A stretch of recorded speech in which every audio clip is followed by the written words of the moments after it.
Assalamualaikum warahmatullahi wabarakatuh. Bismillahirrahmanirrahim. Perkenalkan, nama saya Handiwei Transita. Saya perwakilan dari kelompok 1, yaitu kelompok dengan makalah diabetes mellitus. Di sini saya akan menjelaskan apa saja sih yang terkait dengan penyakit diabetes mellitus. Sebelumnya, perkenalkan ada rekan kerja saya yang bernama Nabila Rani Anggraini, ada Anissa Dwi Handayani, dan Basirotul Baroroh Rismayanti Ningrum. Baik, untuk mempersingkat waktu, kita langsung saja masuk pada materi yang pertama, yaitu definisi dari diabetes mellitus. Diabetes mellitus sendiri, kata diabetes berasal dari kata Yunani yang berarti mengalirkan atau mengalihkan. Mellitus adalah kata Latin untuk madu atau gula. Nah, diabetes mellitus sendiri adalah penyakit yang disebabkan oleh kelainan hormon yang mengakibatkan sel-sel dalam tubuh tidak dapat menyerap glukosa dari darah. Nah, untuk penyebab penyakit diabetes mellitus sendiri, diabetes mellitus tipe 1 ada faktor resiko yang pertama, yaitu faktor genetik. Yang kedua ada faktor-faktor imunologi dan faktor lingkungan. Untuk diabetes mellitus tipe 2, faktor resikonya yang pertama ada usia, berikutnya yang kedua ada obesitas, dan yang ketiga ada riwayat keluarga.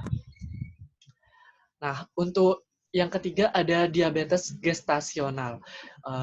Pada diabetes mellitus dengan kehamilan, ada dua kemungkinan yang dialami oleh si ibu. Yang pertama, ibu tersebut memang telah menderita diabetes mellitus sejak sebelum hamil. Yang kedua, ibu mengalami atau menderita diabetes mellitus saat hamil.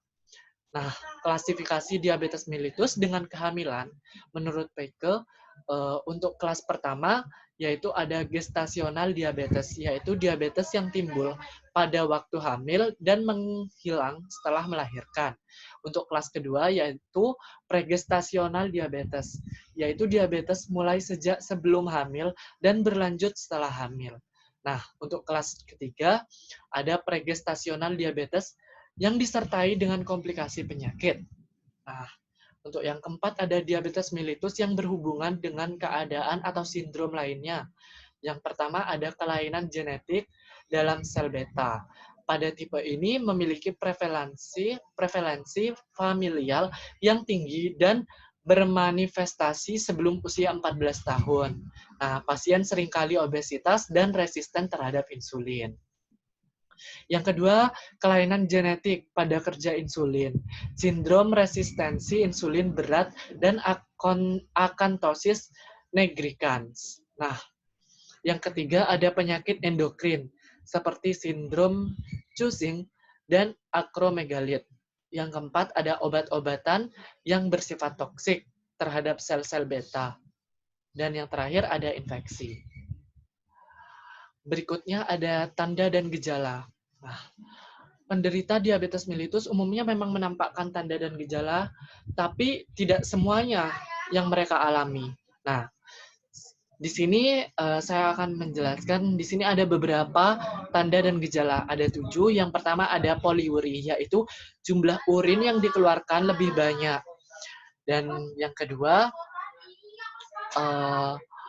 ada polidipsi, yaitu mereka sering atau cepat merasa haus. Nah, yang ketiga ada polifagi, di mana mereka lapar dan berlebihan. Lapar yang berlebihan atau makan banyak. Jadi nafsu makannya itu meningkat. Nah, untuk yang keempat ada frekuensi urin meningkat atau kencing terus. Glikosuria. Yang kelima ada kehilangan berat badan yang tidak jelas penyebabnya. Yang keenam ada kesemutan atau mati rasa pada ujung syaraf di telapak tangan dan kaki. Dan yang terakhir ada cepat lelah dan lemah setiap waktu.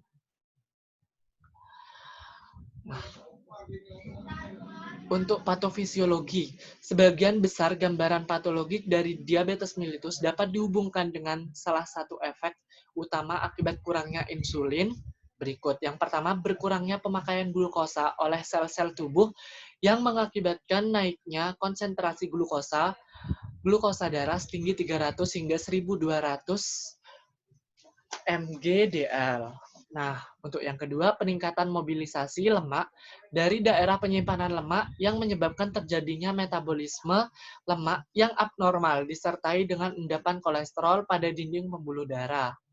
Yang ketiga, ada berkurangnya protein dalam jaringan tubuh.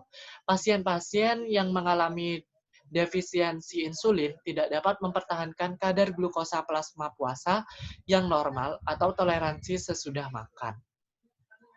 Nah, berikut ada pathway dari diabetes mellitus tipe 1, juga ada diabetes mellitus tipe 2, yang mana nanti akan berujung pada kematian apabila tidak ditangani secara baik dan benar.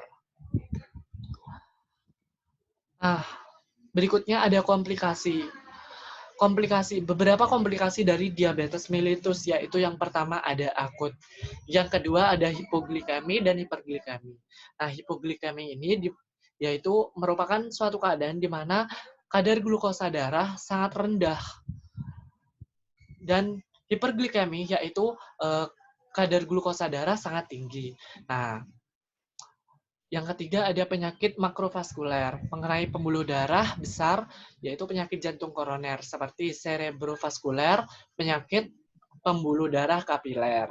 Nah, penyakit yang keempat ada penyakit mikrovaskuler mengenai pembuluh darah kecil, yaitu seperti retinopati dan nefropati. Berikutnya ada neuropati saraf sensorik, berpengaruh pada ekstremitas. Nah, saraf otonom berpengaruh pada gastrointestinal kardiovaskuler.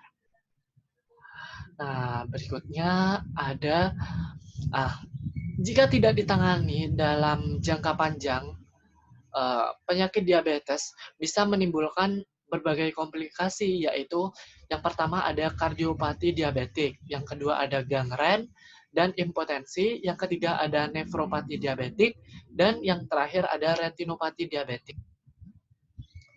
Untuk macam-macam obatnya, beberapa obat-obatan diabetes mellitus di bawah ini dapat diminum sendiri atau kadang dikombinasikan dengan obat kencing manis lainnya, tentunya dengan resep dari dokter. Yang pertama ada metformin, ada sulfonylurea, ada gliburit, ada glipisid, ada glimepiride, ada metlitinid, ada thiazolidinediones, ada inhibitor DPP-4, ada agonis reseptor GLP-1, ada inhibitor SGLT2, ada terapi insulin.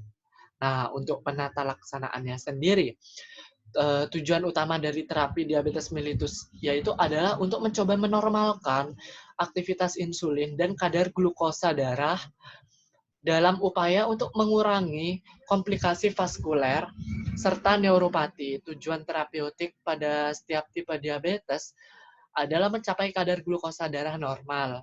Nah, ada 5 komponen dalam menata laksanaannya. Nah, yang pertama ada diet atau mengatur pola makan. Yang kedua ada latihan, seperti latihan olahraga. Nah, berikutnya ada pemantauan. Yang keempat ada terapi jika diperlukan. Dan yang kelima ada pendidikan. Nah, mungkin ini saja yang bisa saya sampaikan.